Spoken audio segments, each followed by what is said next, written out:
Sir Samantha Varun ధావన్కి సంబంధించిన ఒక web series వస్తుంది.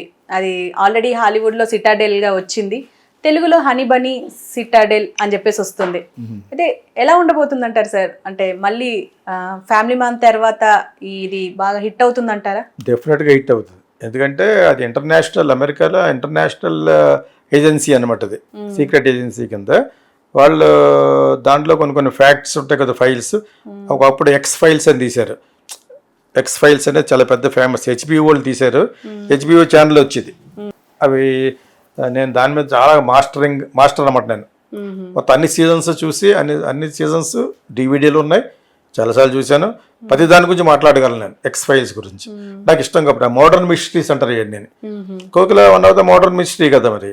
సో ఆ విధంగా ఎక్స్ ఫైల్స్ చూడని వాళ్ళు కూడా సినిమా ఉత్సాహికులకి నేను అప్పుడప్పుడు ఎందుకు చెప్తానంటే అవి కూడా చూడండి, ఎక్స్ ఫైల్స్. సో అదేవిధంగా దానికి సంబంధించినట్టుగా ఈ ఓటీటీ వచ్చిందో చాలా వచ్చినాయి. ఇది ఇవన్నీ ఆలోచించి మనకు కూడా కొన్ని డబ్బింగ్ చేసినవి వచ్చాయి అంతకుముందు హిందీ నుంచి, డిటెక్టివ్స్ మీద. ఓకే, అవన్నీ కూడా బాగా చూశారు, సిఐడి మీద అని చెప్పిన. ఎప్పుడు కూడా ఈ ఓటీటీ ప్లాట్ఫామ్లను ఆసక్తికరంగా చూసేవి ఏంటంటే, ఏదో ఒకసారి కడతారు, డబ్బులు రోజు కట్టడు కదా, వాళ్ళకి చాలా బాగుంటాయి అనమాట. ఎనీథింగ్ విచ్ గివ్స్ ఉత్కంఠత, ఆ క్యూరియాసిటీ, సస్పెన్స్ ఉండేవన్నీ కూడా ఎక్కువ చూస్తారు. ఆ స్టాండర్డ్లో తీస్తారు. ఎందుకంటే ఆ ఫ్యామిలీ మ్యాన్స్ డైరెక్ట్ చేసిన అబ్బాయిలు ఇద్దరు, వాళ్ళిద్దరు తెలుగుళ్ళే. సో వాళ్ళిద్దరు డైరెక్ట్ చేస్తున్నారు ఇది కూడాను. సో ఈ సిటాడెల్ అనేది ఆల్రెడీ పెద్ద హిట్ అమెరికన్ టీవీ షోస్లో. సో దాన్ని వీళ్ళు వేరే దేశాలు కూడా తీసినాయి, యూరోప్లో కూడా తీసినాయి. కొన్ని డబ్ చేశారు. ఇటువంటి సేమ్ థింగ్ డబ్ చేస్తారు. సాధారణంగా ఫ్రెంచ్ మూవీస్ అన్ని ఇంగ్లీష్లో డబ్ చేస్తారు. ఇంగ్లీష్ మూవీస్ అన్ని చాలా బాగుంటుంది డబ్బింగ్. మంచి కరెక్ట్గా వాయిస్, మనకే తెలుసు ఆడి వాయిస్ ఎలా ఉంటుందో, మనకు మాట కరెక్ట్గా అర్థం అవుతుంది. మంచి ఎక్స్ప్రెషన్తో చెప్తేనే మంచి డబ్బింగ్ కింద లెక్క. సో డబ్బింగ్ కింద తెలియకుండా చాలా బాగుంటాయి. సో ఇటువంటి సిటాడెల్ని వీళ్ళు రీమేక్ చేస్తున్నారు కాబట్టి, రీమేక్ అంటే మన ఆర్టిస్ట్ కనపడాలి. ఇందులో మంచి పేరు తెచ్చుకున్న అతను వరుణ్ ధావన్ హ్యాండ్సమ్ ఫీల్. ఈ అమ్మాయి మంచి రేటింగ్ వస్తుంది, మంచి బడ్జెట్ కూడా వస్తుంది.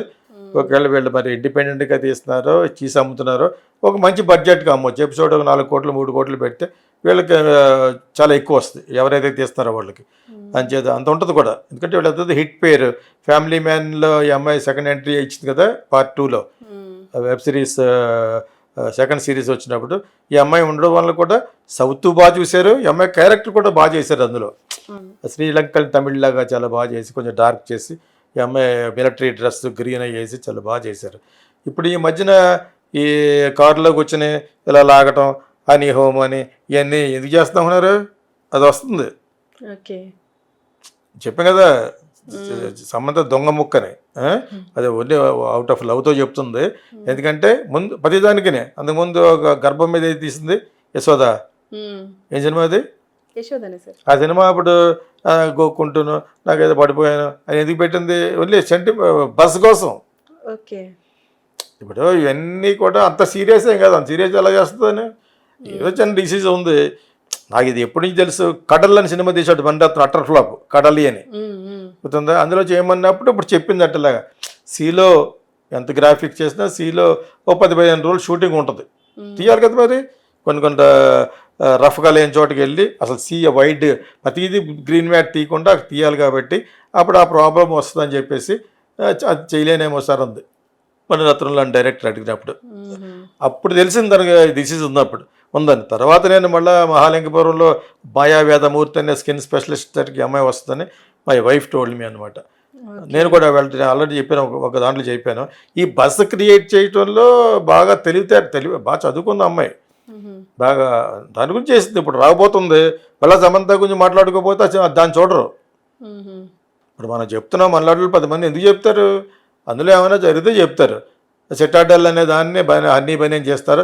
వెళ్తున్నప్పుడు ఏమో కాలు ఇరిగిందండి, వీళ్ళిద్దరు కొట్టుకున్నారండి, ఏదో చెప్పకపోతే ఎవరు చూస్తారు?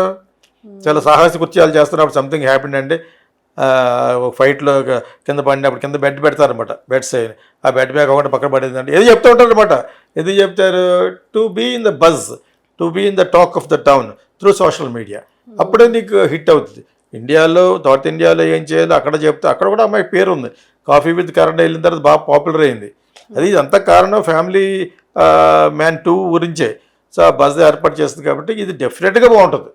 డెఫినెట్గా వాళ్ళ మామూలుగా ఫ్యామిలీ 2 చాలా బాగా తీశారు. ఏముండదు, న్యాచురల్గా రియలిస్టిక్గా ఇన్వెస్టిగేట్ చేస్తూ ఏమేమి జరిగిందో అక్కడక్కడ కట్ చేస్తే ప్రియా అమ్మాయి వారే ప్రియామణి ప్రియమణి. దాంతో సీన్ తీసిన వల్ల ఫ్యామిలీ మ్యాన్ అన్నారు. ఆ టైటిల్కి సార్థకత కోసం ఇవి చాలా చాలా హాలీవుడ్ ఫిల్మ్లో ఎవడైతే ఇన్వెస్టిగేట్ చేస్తాడో, ఎవడైతే officer of that FBI what ever it is investigative detective వాడికి వచ్చిన ఫ్యామిలీ పెడతారు. మొన్న కూడా సినిమా చూశాను. ఆ ఫ్యామిలీతో ఆ అమ్మాయి ఇంకోటితో పడుకోవడం, లేకపోతే నీతో ఎలా పట్టుకుపడినా అంటాం, నా గురించి టైం ఇచ్చాను నాకు ఇవ్వట్లేదు అంటాం, ఏదో పెడతారనమాట ఫిట్టింగ్. ఫ్యామిలీని ఎందుకు కలుపుతారంటే for the family audience to watch, to wives to watch. ఒక విధంగా చెడగొట్టడం అది. ప్రతి ఒక్కరు అలా ఉండకపోవచ్చు, కానీ అలా ఎందుకు పెడతారంటే ఈ రాజశేఖర్ సినిమాలు కూడా పెట్టారు. సినిమాలు పెడితే అతనికి తన వైఫ్ గొడవ వస్తూ ఉంటుంది. అదే తీశారు కదా గరుడ ఏదో తీశారు కదా, అందులో ఆ వైఫ్ తోటి గొడవ పడుతూ ఉంటాడు. ఇదంతా ఇన్ఫ్లుయెన్స్ ఆఫ్ ద హాలీవుడ్ ఫిల్మ్స్లో ఆ క్యారెక్టర్ ఉంటుంది ఎప్పుడూ. ఒక డిటెక్టివ్ వచ్చి ఈ cannot spare time to the family and son. కరెక్ట్గా ఆ కూతురుకు బర్త్డే జరుగుతూ ఉంటుంది, రాలేడు. అదే టైంలో అక్కడ మర్డర్ జరుగుతుంది. 100% పెడతారు అక్కడ. ఓకే, సో ఆ విధంగా ఎన్ని చూడాలి. నేను ఎందుకు చెప్తానంటే కావాలని నాకు తెలిసిన విషయాలని ఎగ్జిబిట్ చేసుకోవడం కాదు, సినిమా గోయర్స్ కోసం చెప్తాను. అందరూ వచ్చి జాయిన్ అవ్వలేరు కాబట్టి ఫిల్మ్ స్కూల్స్లో. నేను టైటిల్స్ కూడా ఎందుకు చెప్తానంటే ప్లీజ్ డూ వాచ్ అని. కొంతమంది రాగలరు, కొంతమంది స్తోమత లేని వాళ్ళు రాలేరు. నాకు రోజుకు ఒక 50 ఫోన్లు వస్తాయి అంతకు అట్లేను సార్ అని. సో వాళ్ళకు కూడా కొన్ని అడ్జస్ట్ చేస్తున్నాం ఈ మధ్యన.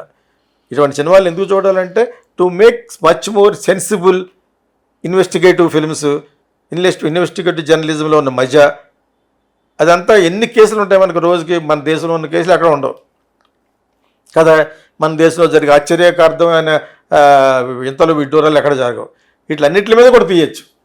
దాన్ని పక్కగా episode 1, episode 2, episode 3 web series ఎలాగా స్టార్ట్ అవ్వాలి, క్యూరియాసిటీ స్టార్ట్ అవ్వాలి. ఆ ఎపిసోడ్ ఎండ్ ఆలోచింపజేసేటట్టుగా ఇంటర్వెల్ పాయింట్లో ఉండాలి. మన వాళ్ళకి టిప్స్ ఇస్తున్నాను అనమాట.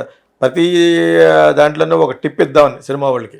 So honey Bunny is going to be బాగానే ఉంటుంది. ఎందుకంటే అక్కడ ప్రూవ్ అన్నది డబ్బింగ్ సినిమా రీమేక్ సినిమాలు ఎందుకు చేస్తాడు పవన్ కళ్యాణ్, అక్కడ ప్రూవ్ అయింది కాబట్టి. ఇక డైరెక్టర్ కూడా మీద ఎక్కువ కష్టపడక్కలేదు, ఆడు బాగా వెనక్కలేదు, అవి చూసి అది చేస్తాడు. అర్థమైంది మీకు. దాంతో వేరే దౌర్భాగ్యం, వేరే గొడవ. ఎక్కువ రీమేక్స్ ఎందుకు చేస్తాడు, టు గెట్ ఇన్స్పైర్డ్, మోటివేషన్. దీన్ని ఇంకా నా యొక్క బాడీ లాంగ్వేజ్ సరిపడిగా చేద్దామని చేయడానికి బాగుంటుంది. ఇప్పుడు అతనికి ఒక సెపరేట్ బాడీ లాంగ్వేజ్ ఉంది, జనాలు లైక్ చేస్తూ ఉంటారు పవన్ కళ్యాణ్కి. గమనించారా, అదేదో తమ్ముడు సినిమాలో మీ ఆంటీ ఎట్లా ఆంటీ గారు కొడతా ఉంటాడుదా, అవి జనాలు లైక్ చేస్తారు. మరి ఆ విధంగానే అతనికి బాగా ఇది పెరిగింది. మిగతా హీరోలు లేని ఇమేజ్ అతను ఎందుకు వచ్చింది, అతని దగ్గర వెటకారం ఉంటుంది, అతని పర్సనాలిటీలో వెటకారం ఉంటుంది. సో ఈ హనీ బనీ అనేది it's going to be a success అని నేను అనుకుంటున్నాను. Okay sir, thank you.